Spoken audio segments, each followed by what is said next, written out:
নমস্কার বন্ধুরা, welcome to traders diary and trading commentary. Intraday trading হোক বা সুইং ট্রেডিং, প্রত্যেকেই করতে চান এবং কিছু টেকনিকের ব্যবহার সুইং ট্রেডিং বা ইন্ট্রাডে ট্রেডিংয়ের ক্ষেত্রে আপনারা করেন। আজ আপনাদের সাথে একটা নতুন ধরনের ইন্ট্রাডে ট্রেডিং বা সুইং ট্রেডিংয়ের টেকনিক নিয়ে আলোচনা করব, যে টেকনিকটা আমি নিজেই খুঁজতে খুঁজতে পেয়েছি বা আমি নিজেই তৈরি করেছি। এবং এই ধরনের টেকনিক কিন্তু হয়তো আগে শুনবেন কিনা জানি না, বা ইউটিউবে এই ধরনের টেকনিকের কোনো প্রোগ্রাম পাবেন কিনা আমি বলতে পারছি না। এই টেকনিকটার নাম দিয়েছি ডবল সাপোর্ট এবং ডবল রেজিস্ট্যান্স।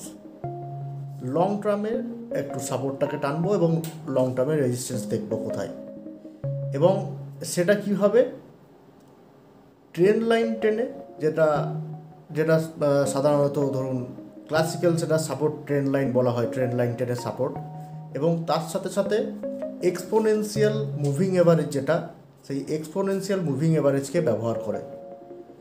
তো আসুন শুরু করা যাক। সাপোর্ট এবং এই রেজিস্ট্যান্স আমি দুভাবে আলোচনা করব আপনাদের সাথে। প্রথমে গ্রাফ থেকে আলোচনা করব। গ্রাফ প্যাটার্ন আপনাদের সামনে নিয়ে এসেছি, এটা কোনো স্টকেরই গ্রাফ, এটা আমি স্ক্রিনশট করে ছোট করে আপনাদের জন্য নিয়ে এসেছি। তারপর ক্যান্ডেলস্টিক চার্ট প্যাটার্নে যেয়ে দেখব সাপোর্ট এবং রেজিস্ট্যান্স কীভাবে ব্যবহার করতে হয় এবং কোন জায়গায় এন্ট্রি নিলে কীভাবে ব্যবহার হবে। তো প্রথমে এই ছবিটাকে যদি দুভাগে ভাগ করা হয়, ঠিক ধরুন এই জায়গায় একটা ভাগ করে দেন, এটা এ পোর্শন, এটা এ পোর্শন আর এটা বি পোর্শন, ঠিক আছে। তো এ পোর্শনটা দেখুন শুধু সাপোর্ট এবং রেজিস্ট্যান্স দেখানো হয়েছে। কীভাবে? নিচেরগুলোকে যোগ করা হয়েছে যেটা সাপোর্ট হিসাবে কাজ করছে, উপরেরগুলোকে যোগ করা হয়েছে রেজিস্ট্যান্স হিসাবে কাজ করছে, যেটা সিম্পল সাপোর্ট এবং রেজিস্ট্যান্স বলতে যা বোঝায় সেটাই। ঠিক এই জায়গায় দেখুন এবার বি পোর্শনে নিচেরগুলোকে যোগ করা হয়েছে, একটা সাপোর্ট তৈরি হয়েছে। ঠিক তার আগে ধরুন এই পয়েন্টগুলো ছিল একদম নিচের দিকে যে জায়গায় এসেছে সেইটা, কিন্তু তার আগে যে প্রাইস অ্যাকশনটা হয়ে গেছে সেইটা কিন্তু হয়ে যাবে আর একটা সাপোর্ট, এবং সেটাকে দেখুন আর একটা সাপোর্ট, এই রেড কালারের যে সাপোর্টটা ছিল সেটাকে কিন্তু এই রেড কালারের সাপোর্ট হিসাবে টানা হয়েছে, সেগুলোকে যোগ করা হয়েছে। এইটাই হয়ে যাচ্ছে কিন্তু ডবল সাপোর্ট, এই যে প্রাইস অ্যাকশনটা চারটা রয়েছে সেই চারটার মধ্যে। ঠিক এই পোর্শনে যেমন দেখলেন পোর্শন এতে বা একটা সাপোর্ট এবং একটা রেজিস্ট্যান্স, পোর্শন বিতে দেখুন সেটা দুটো সাপোর্ট কীভাবে দেখানো হচ্ছে। ঠিক আরও একটা চার্টে যদি আসি, আরও খুব সুন্দরভাবে বুঝতে পারবেন সাপোর্টটা কোথায়। দেখুন নিচের দামগুলোকে যোগ করা হয়েছে, একটা সাপোর্ট পাওয়া গেছে, এবং তার ঠিক ইমিডিয়েট যে নিচের অর্থাৎ তার থেকে আরেকটু আগে যে লোগুলো করেছিল সেগুলোকে যোগ করা হয়েছে, সেটা আর একটা সাপোর্ট পাওয়া গেছে। এটা হয়ে যাবে সাপোর্ট 1, এটা হয়ে যাবে সাপোর্ট 2। এবার সাপোর্ট ও রেজিস্ট্যান্স একসাথে দেখা যাক। আরও একটা প্রাইস অ্যাকশন নিয়ে এসেছি, একটা গ্রাফ, একদম নিচেরগুলোকে জয়েন করা হয়েছে দেখুন, সেটা হয়ে যাচ্ছে সাপোর্ট 2। অর্থাৎ এই সাপোর্টটা যদি ভেঙে আসে তাহলে অর্থাৎ এই আগের সাপোর্টটা যদি ভেঙে আসে তখন এই যেখানে সাপোর্টটা পাচ্ছে, এটাই হয়ে যাবে কাজ। কাজটা আমি পরে দেখাচ্ছি, এবং তার আগের পয়েন্টগুলোকে যোগ করেছি, সেটা হয়ে যাবে সাপোর্ট 1। রেজিস্ট্যান্সের ক্ষেত্রেও তাই, একদম উপরেরগুলোকে যোগ করেছি, সেটা হয়ে যাবে প্রথম রেজিস্ট্যান্স 1। তার ইমিডিয়েট নিচে যে জায়গাগুলোকে যোগ করা যাচ্ছে, যে জায়গাগুলোকে টাচ করে যাচ্ছে একটা ট্রেন্ড লাইন, এই ট্রেন্ড লাইনটা হয়ে যাবে রেজিস্ট্যান্স 2। অর্থাৎ মূলত ট্রেন্ড লাইনই ঠিকঠাক ট্রেন্ড লাইন টানতে পারলে বা ঠিকঠাক ট্রেন্ড লাইনটাকে ড্র করতে পারলে কিন্তু আপনি সাপোর্ট এবং রেজিস্ট্যান্সটা পেয়ে যাবেন। ঠিক একইভাবে দেখুন এই জায়গা থেকেই যদি আপনি ঠিক প্যারালালি আপনি যদি আরও একটা রেজিস্ট্যান্স আপনি যদি চেয়ে থাকেন ঠিক এই জায়গায়, তাহলে আপনি আরও একটা রেজিস্ট্যান্স কিন্তু এখান থেকে এটা হচ্ছে না, এই জায়গায় একটা রেজিস্ট্যান্স আপনি কিন্তু আরও একটা পেয়ে যাবেন। ঠিক একটা এই রেজিস্ট্যান্সটা ঠিক যে ট্রেন্ডে ছিল, এই রেজিস্ট্যান্সটা কিন্তু তার থেকে একটা অন্য একটা ট্রেন্ডে একটা রেজিস্ট্যান্স আপনি পেলেন। অর্থাৎ রেজিস্ট্যান্স এবং সাপোর্ট, ডবল রেজিস্ট্যান্স এবং সাপোর্ট বা সিঙ্গেল রেজিস্ট্যান্স সাপোর্ট পুরোটাই ডিপেন্ড করবে আপনি ট্রেড লাইনটা ঠিকঠাক ড্র করতে পারছেন কি না। আমি যে বারবার ট্রেড লাইনটা ড্র করছি ডাউন সাইডে, এর মানে এই নয় যে উপর দিকে কোনো ট্রেড লাইন করা যাবে না। এখান থেকে একটা ট্রেড লাইন অবশ্যই এই দিকে আসতেই পারে, এটাকে আপনি বলতেই পারেন যে সাপোর্ট। এটা অবশ্যই একটা সাপোর্ট বলতেই পারেন, মানে কি এটা অবশ্যই একটা সাপোর্ট। আমি বোঝানোর জন্য একরকমভাবে ব্যবহার করছি। আবার ধরুন ঠিক একই জায়গা থেকে আরও একটা এইখানে একটা টানলেন, এটা অবশ্যই একটা সাপোর্ট হবে, এটাও একটা সাপোর্ট হবে। এইভাবে সাপোর্ট এবং রেজিস্ট্যান্সগুলো টানতে হবে এবং ডবল সাপোর্ট এবং ডবল রেজিস্ট্যান্সটা বার করে আনতে হবে। আরও একটা একটা ডাউন ট্রেন্ডের গ্রাফ দেখায় আপনাদের, তাহলে বুঝতে আরও সুবিধা হবে কীভাবে সাপোর্ট এবং রেজিস্ট্যান্সটা আনবেন। দেখতেই পাচ্ছেন নিচেরগুলো জয়েন করেছি সাপোর্ট, তার ঠিক উপরেরটা জয়েন করেছি আরেকটা সাপোর্ট। এই গ্রাফটাতে আর একটা ইন্টারেস্টিং জায়গা হচ্ছে, সেটা হচ্ছে একটা জায়গা থেকে এইভাবে যখন একটা জায়গা থেকে দুটো ট্রেন্ড লাইন আসতে পারবে, তখন জানবেন সেই ট্রেন্ড লাইন দুটোই কিন্তু খুব ভালো কাজ করতে পারে। এবং বিশেষ করে যে নিচেরটা অর্থাৎ রেজিস্ট্যান্স 1 এবং রেজিস্ট্যান্স 2, এই ক্ষেত্রে রেজিস্ট্যান্স 2 খুব ভালো কাজ করবে। কারণ এই একটা বিন্দু এমন একটা জায়গায় তৈরি হয়েছে যেটা কিন্তু রেজিস্ট্যান্স 1 এবং রেজিস্ট্যান্স 2 দুটোকেই যোগ করতে পারছে বা দুটোকেই নিতে পারছে। তাই এক্ষেত্রে কিন্তু এই বিন্দুটার গুরুত্ব খুব বেশি। এখানে যে বিন্দুটা আমরা নিয়েছি এই যে বক্সের মধ্যে, এই জায়গাটা কিন্তু গুরুত্ব খুব বেশি। এই জন্য এই চার্টটাকে নেওয়া, যে একটা জায়গা থেকেও ডবল সাপোর্ট এবং ডবল রেজিস্ট্যান্সের ক্ষেত্রেও হয়তো ডবল রেজিস্ট্যান্স কিন্তু সেটা একটা বিন্দু দিয়ে টাচ হচ্ছে বা একটা বিন্দু থেকে চলে আসছে, তৈরি হচ্ছে। ঠিক সাপোর্টের ক্ষেত্রেও তাই, এমন হতেই পারে যে সাপোর্টটা হয়তো একটা বিন্দু দিয়ে টাচ করছে বা একটা কোনো ধরুন একটা ক্যান্ডেলের উইক্স থেকে হয়তো সাপোর্টটা আসছে, দুটো জায়গায় যাচ্ছে। এইটা বোঝানোর জন্যই আমি এই চার্টটা আমি আপনাদের জন্য নিয়েছিলাম। এবার আসি একদম ক্যান্ডেলস্টিক চার্টে, কারণ গ্রাফে সব কথা বোঝানো সম্ভব নয়। ক্যান্ডেলস্টিক চার্টটা লক্ষ্য করুন, এখানে বুঝতে আরও সুবিধা হবে। দেখুন সাপোর্ট এবং রেজিস্ট্যান্স, এই নিচেরটা লক্ষ্য করুন, একদম বুঝতে পারছেন কোথায় কোথায় ক্যান্ডেলগুলো উইক্সগুলো যুক্ত করা হয়েছে। এটা হয়ে যাচ্ছে একটা সাপোর্ট। তার আগেরটা দেখুন, তার আগের যে এটা গ্রে কালারের একটা দাগ টানা হয়েছে, একটা ট্রেন্ড লাইন টানা হয়েছে, এখানে একটা যুক্ত হচ্ছে, এখানে যুক্ত হচ্ছে, এইগুলোতে যুক্ত হচ্ছে, এটা হয়ে যাচ্ছে আরেকটা সাপোর্ট। এইবার ইন্টারেস্টিং ব্যাপার হলো, এটা দেখুন ক্যাডিলা হেলথ কেয়ারের 3 মাসের ক্যান্ডেলস্টিক চার্ট 1 ডে প্যাটার্নে নিয়েছি। তাহলে একটা সুইং ট্রেডিংয়ের জন্য আপনি অপরচুনিটি যখন খুঁজবেন, তখন আপনার এই ক্যাডিলা হেলথ কেয়ারে যখন আপনি সুইং ট্রেডিংয়ের জন্য অপরচুনিটি খুঁজবেন, তখন আপনার বাইং জোন কোনটা হবে। এবার কিন্তু দেখব এই ডবল সাপোর্ট ডবল রেজিস্ট্যান্স কাজ কী করে। তখন বাইং জোন কোথায় হবে? এই সাপোর্টের জায়গাটা হতে পারে বাইং জোন। আরও ইন্টারেস্টিং ব্যাপার কি, যদি লক্ষ্য করে দেখেন যে না এই যে সাপোর্টটা রয়েছে, এই সাপোর্টটা এবং রেজিস্ট্যান্সটা একইভাবে বললাম যে একই জায়গায় একটা বিন্দুতে যে মিশে যেতে পারে, তাহলে আরও আপনি ভরসা পেতে পারেন যে দুটো সাপোর্টই একটা জায়গায় আসছে, অতএব এই সাপোর্টটা কিন্তু বেশ স্ট্রং একটা সাপোর্ট হতে চলেছে ভবিষ্যতের জন্য। এই সাপোর্টটা কিন্তু মেনটেন করবে স্টক, আর এই সাপোর্টটা যদি ভেঙে যায় তাহলে কিন্তু অনেকটা স্টকটা ভেঙে চলে আসবে। তাই ক্যাডিলা হেলথ কেয়ারের আমি ক্যান্ডেলস্টিক চার্টটা এই জন্যই নিয়েছি যে আরও একবার ব্যাপারটা বোঝানো যাবে। দেখুন কত সুন্দরভাবে দুটো ট্রেন্ড লাইন একটা জায়গায় এসে মিশে যাচ্ছে, অতএব এইটা হয়ে যাচ্ছে, এটা কিন্তু একটা স্ট্রং সাপোর্ট জোন, অর্থাৎ 625 একটা স্ট্রং সাপোর্ট জোন হয়ে যাবে ক্যাডিলা হেলথ কেয়ারের জন্য। ঠিক একইভাবে রেজিস্ট্যান্স যদি লক্ষ্য করা যায়, উপরের যে হাইগুলো সেগুলোকে যুক্ত করেছি, একটা রেজিস্ট্যান্স তৈরি হয়েছে, তার ঠিক নিচের হাইগুলো যুক্ত করেছে, একটা রেজিস্ট্যান্স তৈরি হয়েছে। এবং দেখুন সাপোর্ট এবং রেজিস্ট্যান্সের গ্যাপটা কিন্তু আস্তে আস্তে ক্লোজিং হচ্ছে, আস্তে আস্তে ছোটো হয়ে যাচ্ছে, অতএব এখানে একটা ব্রেকআউট পসিবিলিটিস থাকবে।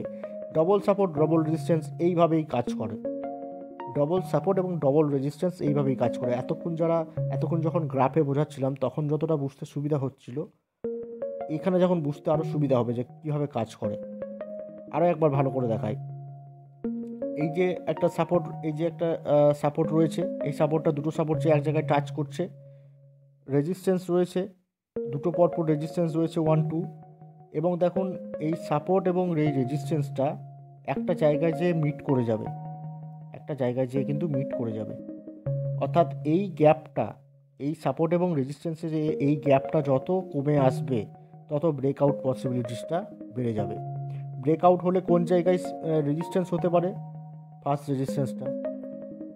রেজিস্ট্যান্স ব্রেকআউট হবে, তারপরের রেজিস্ট্যান্সটা আপনি সঙ্গে সঙ্গে তারপরের রেজিস্ট্যান্সটা দেখতে পাচ্ছেন, কারণ আপনি দুটো রেজিস্ট্যান্স নিয়ে কাজ করছেন।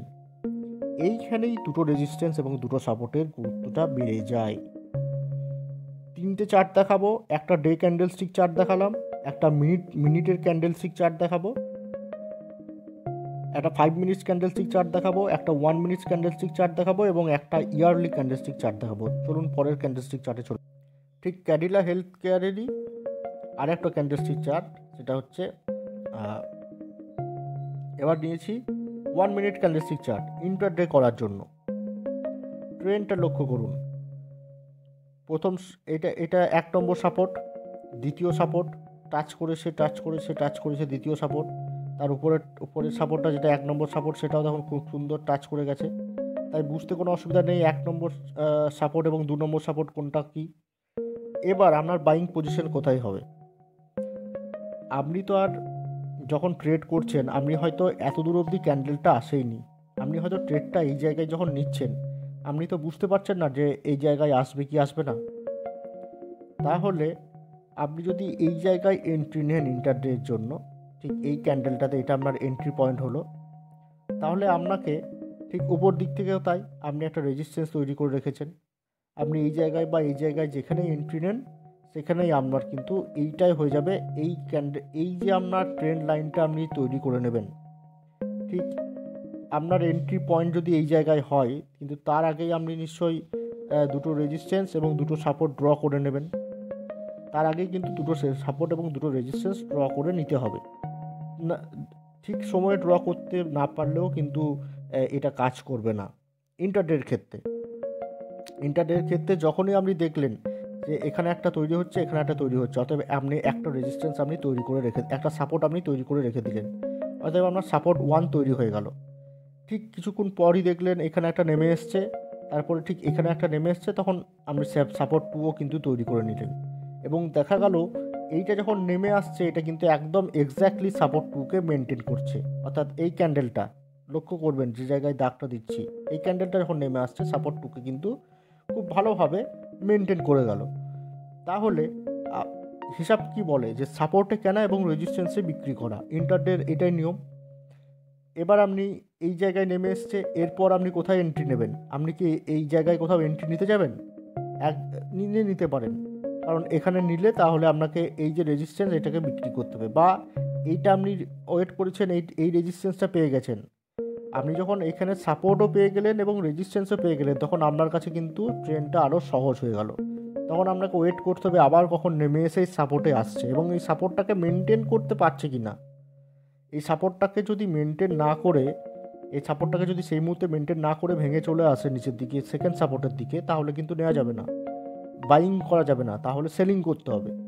কিন্তু এই সাপোর্টটা যদি মেনটেন করে তাহলে অবশ্যই বাইং হবে, এবং যে রেজিস্ট্যান্স আপনি এই ক্যান্ডেল এবং এই ক্যান্ডেল দেখে যে রেজিস্ট্যান্স আপনি তৈরি করে রেখেছেন অলরেডি, সেই রেজিস্ট্যান্সে হবে আপনার বাইং করে প্রফিট বুকিং।